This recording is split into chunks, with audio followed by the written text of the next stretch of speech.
It's finally September, which means fall has begun. I mean, not really, considering most days it is still like 80 degrees outside, and the official first day of fall isn't until September 22nd, but you get the idea.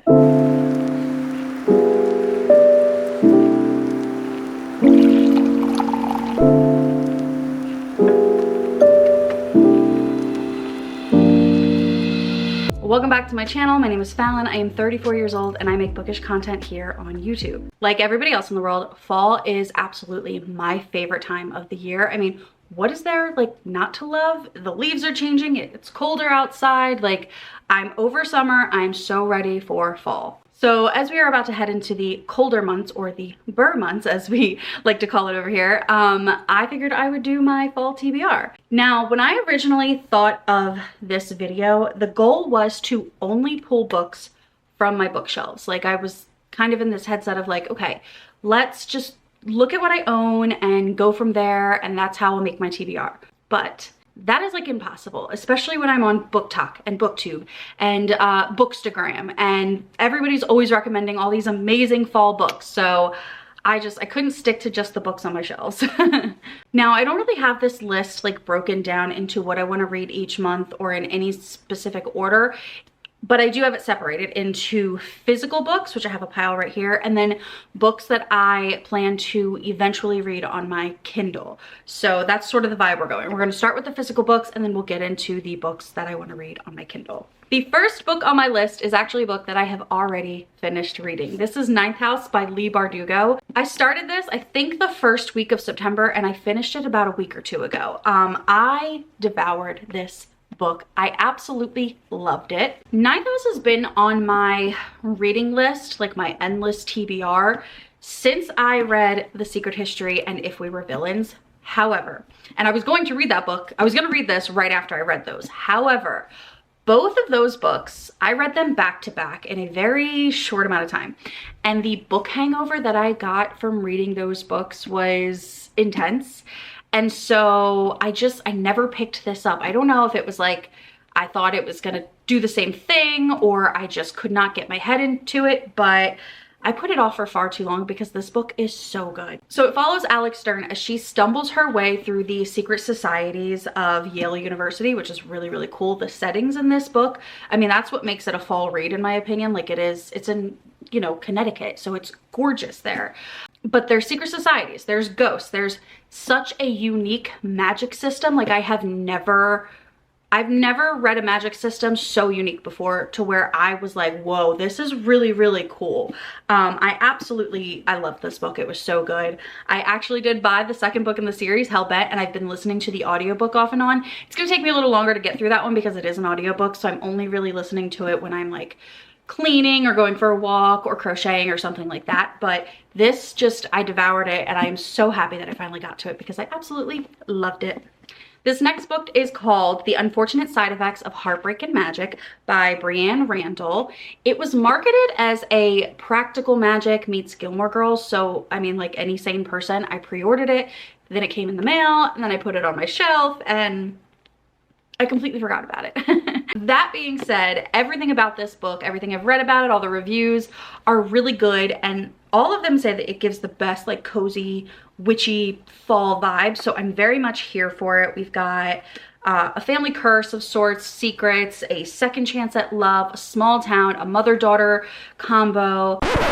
Hi, Editing Fallon here to say I have no idea what I am talking about because there is no mother-daughter combo or anything like that in this book. There is no single mother in this book like I think I thought. So that was a definite mess up on my part. I have no idea where I got that from. So yeah, anyway, carry on. And so I really and truly cannot wait to read this book. Next book. This is Midnight in the Garden of Evil by John Berendt, and I'm probably mispronouncing that.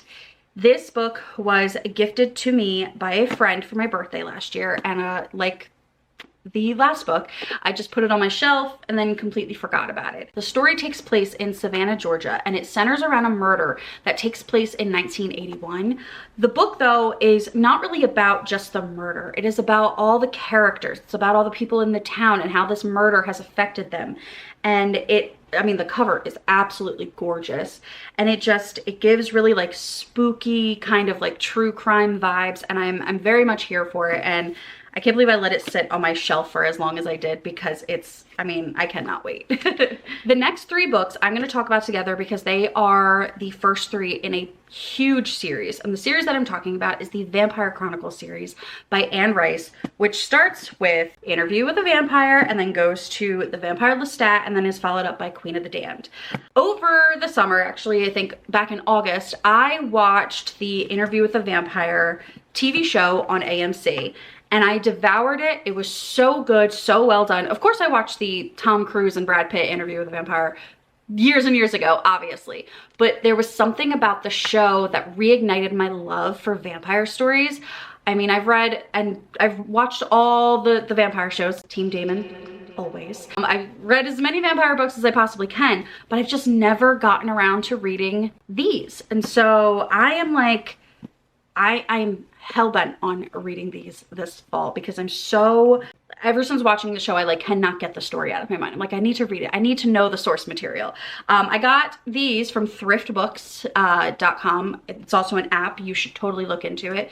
So it's the smaller, you know, versions of the books, which is perfectly fine. But I only got the first 3, even though the series has a lot of books in it, basically because these are the most important, I think. And so these are the ones that I'm going to start with. And I really and truly, I love the size of these. These are like perfect in your bag books. But I cannot wait to sort of dive into these, especially before the 3rd season comes out of Interview with a Vampire. So yeah, that is very high up on my list to read this fall. The next book is One Dark Window by Rachel Gillig. Like every other book that I'm going to talk about, this has sat on my shelf for far too long. I'm not quite sure what it is about this book that I have picked it up a handful of times and then read like, I don't know, the first page or so and then put it down. I don't know. I don't know why that is. But it is a fantasy romance, which I think caught me off guard when I was like sort of looking into it and watching reviews and stuff like that. Basically, it follows Elspeth and she has a monster inside her and she needs to find the cure. And so she kind of goes on this journey to do that, and she meets, you know, a highwayman who I guess ends up being the love interest.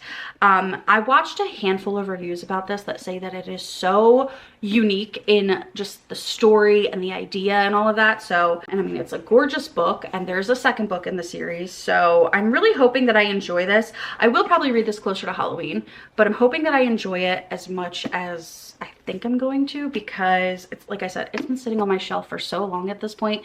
It's just sad. It really is. The next book is Babel by R.F. Kuang. Now, I am just going to be upfront. This book intimidates me. Like Ninth House, I originally planned to read this right after reading Secret History and If We Were Villains. I was going through my sort of like dark academia reading phase. But Secret History and Villains put me in such a book slump. I mean, The Hangover was terrible, like I said, that I just never picked up Ninth House. And then this has just repeatedly intimidated me. I look at it and I'm like, it's not that big. It's no bigger than any other book. Like, it's the same size as Secret History, funny enough. But I don't know. I'm like, am I smart enough for this? And I don't know if I am. I really, really don't. Basically, it's an historical epic fantasy that takes place in 1828 and centers around a boy named Robin Swift. He's an orphan. He's sort of rescued by this professor who brings him to London to study languages, a bunch of different ones, all in preparation to go to this like elite university where they sort of use translation as magic or something. It is a heavy book from what I hear. A lot of reviews have talked about how heavy it is, but I think I am finally ready. Like, oh God, look at the cover of this. It is so gorgeous. Have you seen the inside of this? Like, oh my gosh, it's so gorgeous. Look at that. I also have this in the ebook form, so I have to read it one way or another. This book has to get read, and I think I'm finally ready. This last book, I have it in physical form, I have it in ebook form, and I have the audiobook. I have to read this because I own so many different copies of it. It is Empire of the Vampire by Jay Kristoff. Listen, I am a vampire girly. I love vampires. I love the stereotype of the sexy vampire. Like I said, Team Damon. But this is not that. This is a story where the vampires are the bad guys like they're supposed to be. And so I have been so curious about reading this book for so long. And like Babel, it has been a little bit intimidating. It's so thick, and it's not a fantasy romance. This is just fantasy. And so I think that's partly why. This book though it's gorgeous, and it's got, I mean, some incredible book art. Do we see this? It is so gorgeous. And it is the first in a series, I believe. So this is Empire of the Vampire. I believe the second one is Empire of the Damned.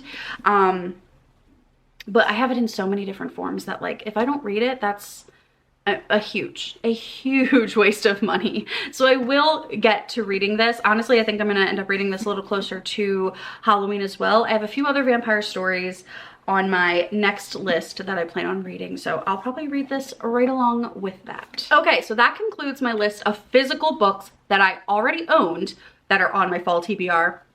And now we are going to move into all of the other books that I've added to this list that I'll probably end up reading on my Kindle or doing audiobook. If I make a trip to the bookstore, maybe I'll buy a physical copy. I do think the first one on this list I will buy a physical copy of. But other than that, this is like my ebook list, I guess you could say.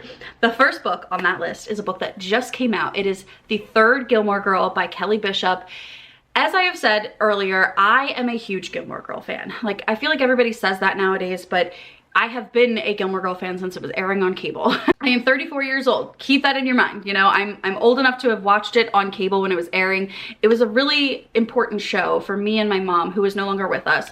And like I said, I have a Gilmore Girls tattoo that if I can find a picture, I will insert it right here for you. That being said, I have read both of Lauren Graham's books, Talking as Fast as I Can, and Have I Told You This Already? So obviously I have to read Kelly Bishop's. And if Alexis Bledel ever writes a book, I will read hers too, because I love these women and I cannot wait to read this book. She is such an amazing actress. I mean, she just embodies what Emily Gilmore was, and I cannot wait to read her memoir. So that is the first book on my list, and I will get a physical copy of this one. The next book on this list is The Very Secret Society of Irregular Witches by Sangu Mandana. I originally had A Witch's Guide to Innkeeping by the same author on my list until I realized that it doesn't come out until the middle of next year. That being said, this book is already out, and after reading a few reviews, I think this is without a doubt the perfect fall time read. Basically, we follow Mika, who is a witch, but she has to hide her true nature. Except she sort of pretends to be a witch online, which leads to someone reaching out to her to ask for her help in teaching 3 young witches how to control their power. This has like strong found family vibes, and I absolutely love a story like that. It is one of my favorite things to read, so I absolutely cannot wait to read this book. The next book is My Vampire Plus One by Jenna Levine. Almost all of the vampire books or stories that I've ever read have been like, not high fantasy, but like serious fantasy vampire books. Even if they're a romance, it's focused more on like this like sort of like fantasy world and the darker aspects of being a vampire. This book, however, is more of a romantic comedy that happens to include a vampire. So we have Amelia and Reggie. Amelia needs a fake date to a wedding so that her family will leave her alone, and Reggie is a vampire who just needs help fitting in and looking human. So we have fake dating, we have a vampire, we have a very kind of like playful story between a vampire and a human that we don't normally get in vampire books. So I'm very excited to read this. Like, I don't think I've ever read anything quite like this. Next is The Spell Shop by Sarah Beth Durst. This book has been all over my For You page and Instagram and all of that, which can either mean that it is really good or really bad. But given the reviews, I'm gonna go with that it is probably really good. The story follows Keela and her sentient spider plant. Yep, I said that. Keela is a librarian until one day there is a sort of uprising and the library is set on fire. So she takes her spider plant and as many spell books as she can, and she flees. She flees to this island where she uses magic to grow, well, she uses illegal magic to grow like berries and make jam, and then she eventually like opens a spell shop. I don't know, it gives off really cozy sort of like wandering journey kind of vibes. And I don't know, I'm excited to read it. The next book is A Witch's Guide to Fake Dating a Demon by Sarah Hawley. This is yet another book where it feels like it's not going to take itself too seriously. Like obviously we have a witch and we have a demon, but it's a rom-com. It's a romantic comedy. So the story isn't gonna be too heavy or too dark. It's just, like I said, it's not going to take itself too seriously. So we've got Muriel Spark, who is supposed to be this really, really powerful witch. Only she prefers to bake instead of practice magic, until one day she accidentally she's trying to summon flour, but she summons a demon. She ends up summoning a really powerful demon named Osroth, who is supposed to be super ruthless too. While summoning him, she also summons a soul bargain, so she's supposed to give him her soul. Of course she refuses, but he can't like leave her side until she does, and she's like, yeah, that's not happening. So then they just sort of end up becoming roommates, and they end up fake dating, and it seems like a really silly sort of like, I don't know, just chill kind of romantic comedy involving a witch and a demon, and it's like kind of watching Charmed, I guess. So I'm very excited to read it. The next book is Morbidly Yours by Ivy Fairbanks. You know how in every romance novel it seems like all the characters all have the same jobs? It's like a writer, a lawyer, a billionaire, and like over and over again, or kind of like a bake shop owner or a bookstore owner. Like it's all the same. This book actually gives you something very different. We follow Callum, who works at his family's undertaking business. So he is an undertaker. He has a funeral home and all of that. Basically, he learns in order to inherit the business, he has to marry before he turns 35. Which brings us to Lark, who is a animated cartoon creator.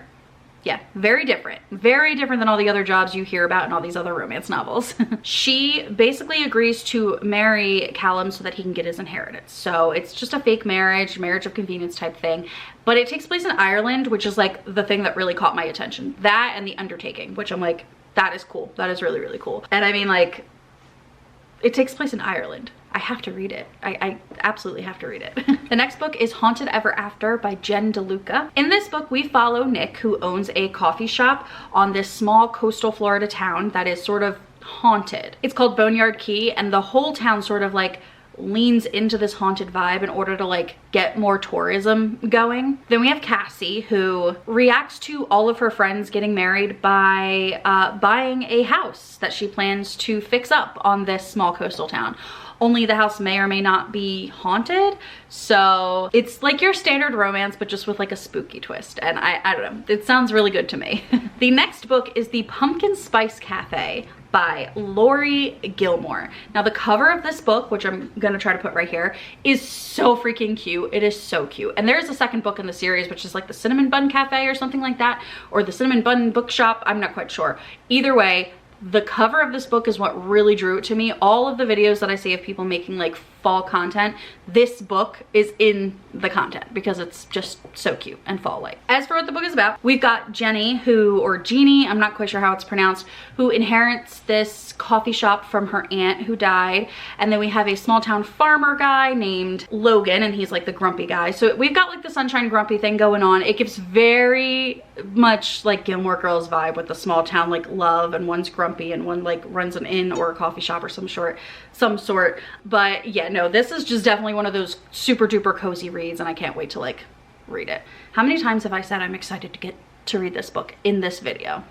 And then the last book on my list is actually one that I just added today, which is called Immortal Dark, and it is by Tigist Gurma. I am so probably mispronouncing that, and I really apologize. But I need to just read you this. The first line in the description for this book on Goodreads says, "The Cruel Prince meets Ninth House in this dangerously romantic dark academia fantasy, where a lost heiress must infiltrate an arcane society and live with the vampire she suspects killed her family and kidnapped her sister." That sounds like a good time to me. That sounds exactly like the kind of book that I want to read. Basically, we follow this orphaned heiress named Kiddan, or Kidan, it's K-I-D-A-N, and after she finds out her sister has been kidnapped, she's like, okay, I have to infiltrate the secret society, which is basically this big fancy university where humans and vampires coexist. She's sort of convinced that the vampire that kidnapped her sister, well, first she's convinced that a vampire kidnapped her sister, and she's convinced it's the one that is like bound to her family, because in this world, humans draw power from binding themselves to certain vampires, meaning like vampires will only feed on this family or for generations or something like that. But she basically goes on a mission to infiltrate this university and kill this guy, this vampire. It's definitely dark academia, but with vampires. And obviously I love a good dark academia read. So I am absolutely here for it. In fact, I think this might be the one that I pick up soon, very soon. So that is my complete fall TBR. I know this was a little hectic. Number one, I am absolutely sweating. It is fall time. It's hot. I'm hot. I'm wearing a sweater. I'm drinking hot coffee. It's hot. And I'm not the best at sort of describing books. I'm just not, especially if I haven't read them. Like, I'm not good at reading the description of a book and then going, this is why I want to read it. Like, I want to read it because I want to read it. You know what I'm saying? That being said, I am making YouTube videos, so I should probably get a little bit better at it. Yeah, and also, like I said, I'm not going to be reading these in any specific order. I just want to read as many of these books as possible in the fall time. They all give me that like atmospheric vibe that I'm looking for when it is fall and I want to read a book, you know what I mean. But anyway, if you liked this video, if you want to see more videos from me or more content in general from me, then hit the like button, hit the subscribe button, maybe share this video with somebody else who is terrible at describing books that they want to read. And as always, thank you for watching and I'll see you next time.